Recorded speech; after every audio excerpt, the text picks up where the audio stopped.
แต่ข้าวยังเฮียนในใจภาคเพียรเฮียนจบไวๆทั้งตั้งอกและตั้งใจเฮียนจบม.ปลายอยากเป็นทหาร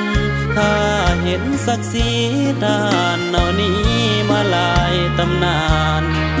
ศาสตร์ลาวยืนยงคงมันออกจากหมู่บ้านย้อนทหารปลดปล่อยศาสตร์ลาวก้าวไปก่อนใจยิ่งใหญ่และเข้มแข็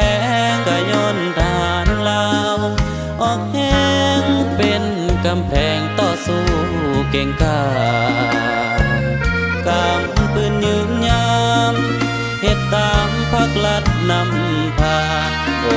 ชีวิตทหารนี่นาแสนลำค่าข้าขอห่วมนำขอนำนายคนขัวแก้ไขสวยน้องเนอยากเป็น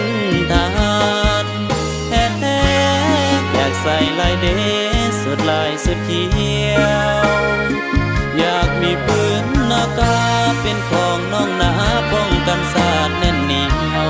อยากเตะกงจึกจะเด็ดเดียวสร้างแดงสุดเขียวน้องมีฝันหา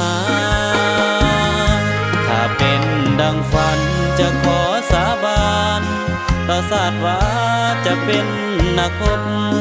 ที่เก่งกาจเพื่อภาษาลาวนี้ยืนมั่นถึงนาทีจะน้อยนาย10นายน้อยบ่ตีดอกทานก็แต่บทบาทเท่านั้นชีวิตทหารคือหัวใจคนลาว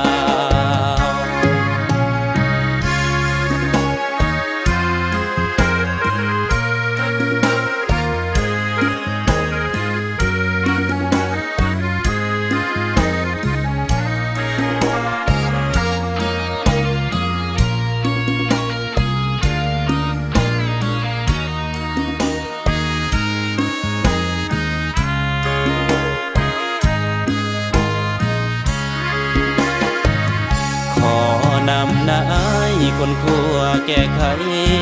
สวยน้องเนอยากเป็นทหารแท้ๆอยากใส่ลายเดสุดลายสุดเขียวอยากมีปืนนากาเป็นของน้องนาป้องกันศาสตร์แน่นเหนียว